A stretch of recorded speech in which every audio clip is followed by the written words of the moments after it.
নমস্কার, আমি পুরুলিয়া মুখোশ গ্রাম চড়িদা থেকে আসছি। আমি আমার মুখোশ নিয়ে আপনাদের এই জয়নগরে এসেছি। আগামী আপনার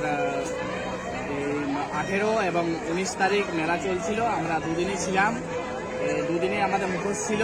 এখানে মানুষের ভিড়জন খুবই ভালো ছিল, খুবই আনন্দ হয়েছে, খুবই কেনাকাটা হচ্ছে। মানুষ অনেক স্টল আছে, অনেক স্টল ছিল। এখন আজ মেলার শেষ দিন হচ্ছে, তো আমরা মোটামুটি বিক্রি ঠিকঠাক হয়েছে। তোমাদের কেমন লাগলো এখানে এসে? আমাদের এখানে এসে খুবই ভালো লেগেছে। আমরা এই জয়নগর ফার্স্ট টাইম এলাম। আবার যদি এরকম কোনো মেলা হয় আমরা নিশ্চয়ই আবার আসবো।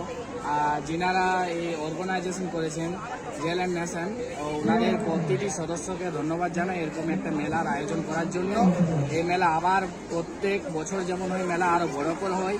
যেমন আমরা পুরুলিয়া থেকে এসেছি, প্রত্যেকটা জেলার থেকে যেমন শিল্পী আসুক এবং এই মেলা আরও খুব বড় হোক, নাম হোক এই মেলার। নমস্কার।